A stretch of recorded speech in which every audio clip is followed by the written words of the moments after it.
বন্ধুরা, tetanus vaccine হচ্ছে গিয়ে টিটেনাস টক্সাইড অ্যান্টিজেন, যেটা শরীরে প্রবেশ করার পরে শরীরে অ্যাক্টিভ ইমিউনিটি তৈরি করে টিটেনাসের এগেনস্টে।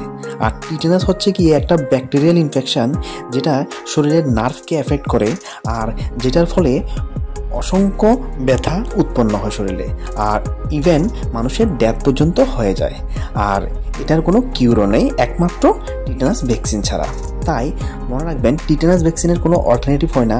টিটেনাস ভ্যাকসিন খাওয়ার জন্যও হয় না, টিটেনাস ভ্যাকসিন ইনজেকশন দিয়েই নিতে হয়, ঠিক আছে?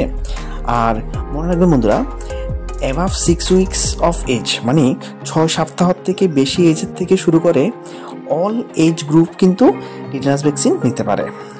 6 উইকস থেকে শুরু করে 7 ইয়ার্সের নিচে পর্যন্ত এটা সরকারিভাবেই TTCV, tetanus toxoid containing combination vaccine, যেটাকে শর্টে টিটিসিবি বলা হয়, এটা কিন্তু ন্যাশনাল ইমিউনাইজেশন শিডিউলের মধ্যেই থাকে এবং ছোট বাচ্চাদেরকে টিকা দেওয়া হয় এটার।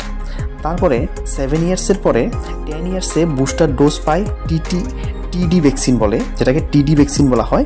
টিটেনাস ভ্যাকসিনের এটা একটা বুস্টার ডোজ, এবং 10 বছর আর 16 বছরে এটা দেওয়া হয়। এই জন্য দেখবেন, ডাক্তারের কাছে গেলে ডাক্তার জিজ্ঞাসা করে, যদি 10 বছরের টিকা পেয়ে থাকেন তাহলে 10 বছরের বাচ্চা পর্যন্ত কিন্তু টক্সাইড আর নিতে লাগে না, যে কোনোভাবে কাটা গেলে। আর 16 বছরও জিজ্ঞাসা করে যে আপনি কি বুস্টার ডোজটা নিয়েছেন কিনা, যদি নিয়েছেন তাহলে কিন্তু কাটা গেলে তখন আর লাগে না। আর তাছাড়া অন্য যে কোনো কাটাছিড়াতে কিন্তু টক্সাইড ভ্যাকসিনটা দিতেই হয়, ঠিক আছে?